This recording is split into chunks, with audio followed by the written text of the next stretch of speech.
All right, good morning, everyone, or good afternoon. Welcome back to Advisory. Today and tomorrow in your advisory classes, you are going to be creating something called treatment agreements. If you are a returner to W.T. White, you might recognize this. We've done it several times, but I always think that it's important to lay these things out right at the beginning of the year. And I really appreciate this process because it's not just about the teacher telling you guys as the students, this is what's going to happen, this is what's going to happen, but it's a collaboration between the teachers and students to say, hey, this is how we want this class to go. We want to treat each other well and we want to create a positive environment, and this is how we're going to do it. To that end, you're going to be watching the parts of this video that talk about how to make your treatment agreements. So I want you guys to watch this video, partially because we've already made it and the video is out there, and so I didn't want to remake it. Also because I missed that beard. So that said, let's get right into the instructions, and once this brief video is over, you guys can go ahead and get started with the next slides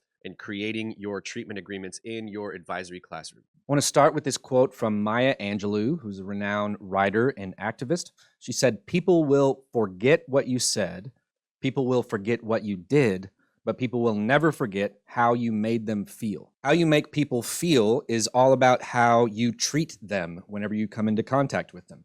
How people make you feel is all about how they treat you.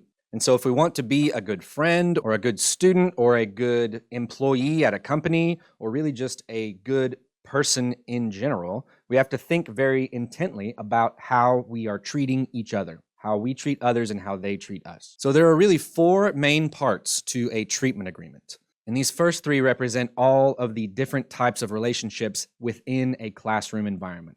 The first is student to student. And so you'll have an opportunity to talk about how we as students want to treat each other. What are the expectations for how I treat others in the classroom and how they treat me? The second consideration is student to teacher.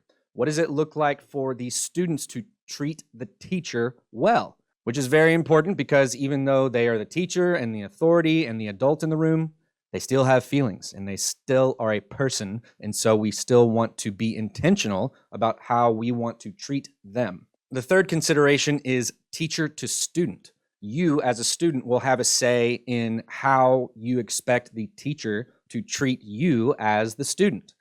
What does it look like for a teacher to be respectful? What does it look like for a teacher to create a safe environment? This is your opportunity to maybe lay out some of those expectations or ground rules. So these are the three different types of relationships that you'll be writing about how we want to treat each other, how we want these people to treat each other.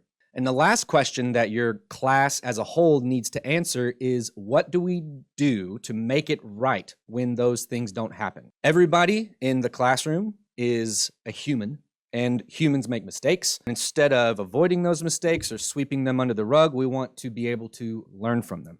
And so when one of those parts of the agreement are not followed, or if something happens to break those rules or expectations, you need to have some sort of process for what you're going to do when those things don't happen. It's really about how do you think that we should handle conflict when it inevitably comes up.